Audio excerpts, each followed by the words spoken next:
Superman 83. This was the last major book in the return of Superman. Even though this is the epilogue, I like that it kind of goes from being about the funeral of Superman to basically doing a tribute to the people who lost their lives in Coast City. Now, before we dive even into it, I like that Superman comes to Gotham to try to get Batman to join them at this ceremony. He goes, "Are you sure he'll come? There's a lot about Batman I can't explain, but whenever we turn this light on, he always comes." And so this is where we first see Clark Kent come face to face with Jean Paul Valley, Azrael. Because I heard you were dressing differently these days. Batman, you seem more threatening. Superman. Knew it wouldn't be long before he came along. Can't let him realize I'm not who he thinks I am. What brings you to Gotham? It's time to go to the ceremony. Can I give you a lift? Ceremony. What ceremony? I should have let you know that I'm busy on a case. Can't make it. Sorry. He goes, but the entire Justice League is going to take care of the Engine City problem. That's not my area of expertise. I'm sure you can handle it without me. Have to get out of here before he begins to suspect. That voice, if it wasn't for the full mask. And Gordon's like, did you say something? Maybe I should use my X-ray vision. No, I'm just a my imagination, Commissioner. Thanks for your help. So I like that they kind of show where our heroes are now in this new kind of 90s era of DC Comics, because we're about to see what happens with Hal Jordan when we go over Emerald Twilight. We will eventually go over Nightfall, which that's a doozy in and of itself. And then, of course, the death of Superman. And then later with Peter David and Aquaman. It is just a weird time in the 90s to try and make things a little more edgier. But before we go further, talk about On the Edge, this is Dan Jurgens and Joe Rubinstein, story and art, finished art, John Costanza letter, and Glenn Whitmore colorist. And the print date on this was November of 93. Now, Luthor says that he wants to join over at Engine City because he wants to, inspect, quote unquote, all his machinations. He wants to talk about, I want to preserve this Engine City so that we can use their technology. And according to Lex, if it crumbles into the sea, the toxic properties could poison the entire Pacific. It's really so nice of you to be concerned, Lex. Thank you, dear Supergirl. As always, there's no need for you to understand my ulterior plans. So there is a reason that he wants to come to this Engine City. And while all this is happening, Superman has a moment to reflect after everything he's been through. He goes, after I take care of this Engine City business, I'll have to decide where to live. When everyone thought I was dead, Mom and Pa had all my stuff packed up and donated to charity, and my lease expired. At least I have a lot of friends who've offered to put me up until I can find a place to live. But I'll never find a place as nice to live as home.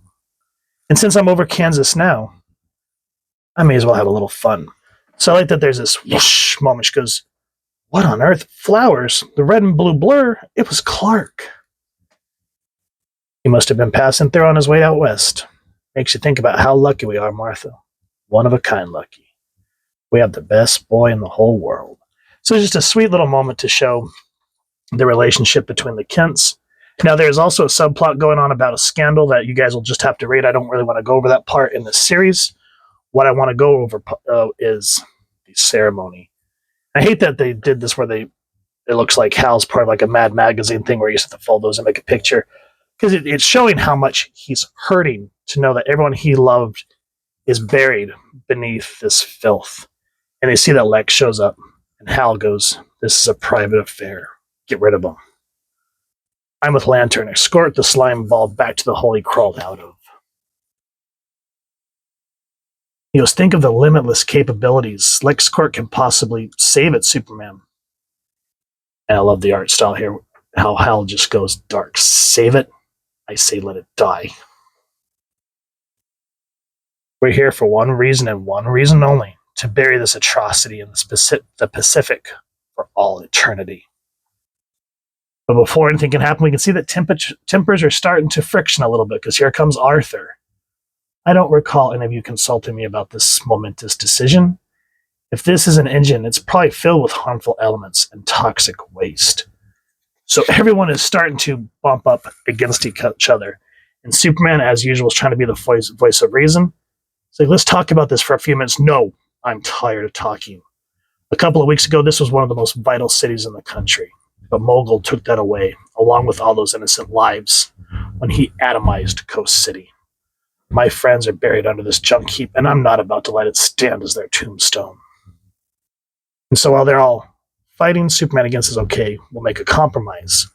But then, to kind of keep the story going, action happens. We find out that there are leftovers from Mongol and the cyborg Superman's army, which gives Lex a moment to slip away to find what he's looking for. What is he looking for? Read the book. And the artwork is absolutely amazing. It's anatomically correct. It doesn't look chunky. It doesn't look clunky. And this is like the comics that I remember. All the great colors, especially with Lex trying to give into his greed. It's an excellent issue all around. Now, I don't want to give too much away of the story, but Engine City does fall into the Pacific, but it's Alan Scott that has an idea how to make the compromise that Superman was talking about. And out of it, I'm not sure, I think this is Dr. Midnight, I'm not 100% sure who this is, but he says he's brought something back. Weeks ago, this area was the home of Coast City, her suburbs, and the millions who lived there. We worked hard to protect the innocent, but even we couldn't save them from the horrendous evil that erased them in seconds.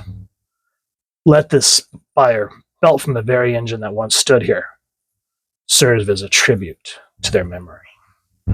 So he creates an eternal flame. And this is one thing that people always forget is they always say Clark's a Boy Scout, a wuss, blah, blah, blah, blah, blah, blah.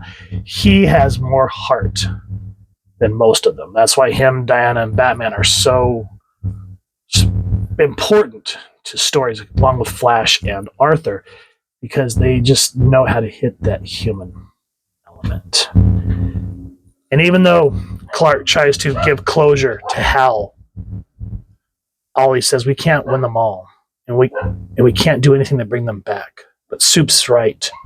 We can try our damnedest to make sure this doesn't happen again. Even though Hal says, this was my home, Ollie, and now all that's left is an enduring flame. There's a lot of heartbreaking in this issue. But just to see all of them trying to build their friend up, even in the midst of the action and everything else going on in this book, is absolutely amazing. To show that even though these are heroes, they're still people and they care about one another and the people they are sworn to protect. So Funeral for a Friend, Epilogue, Superman 83. Highly, highly recommend this issue, guys. And this ends the collected trade that we've been going through. Thank you all for sticking with me through this. It was a blast to go back through this after years of not reading it, to finally return and go through this. I can't wait to go through the first half of the Reign of Superman as well as Funeral for a Friend. We will get there, I assure you. So if you've enjoyed what you've seen, please first and foremost support your local comic shop or wherever it is you like to get your action figures and comics, and either grab the singles, which is always the best way to read a book, but if not, you can always do the volumes like this or the Death of Superman Omnibus, which recently came out. Any way you can, just grab it. And if you've enjoyed this review, I really would appreciate if you take a moment to like, share, and subscribe. Helps the channel more than you could possibly know. And if you don't mind hitting that fancy little super bell next to subscribe, that way as I continue to upload content, you guys get notified. Come to the channel, and I love talking with you all and hearing your thoughts and feedback down in the comments below, or the socials, which I'll make sure to leave the links down in the description. So with all that said, I hope you all continue to have a super day reading, and happy hunting, everyone.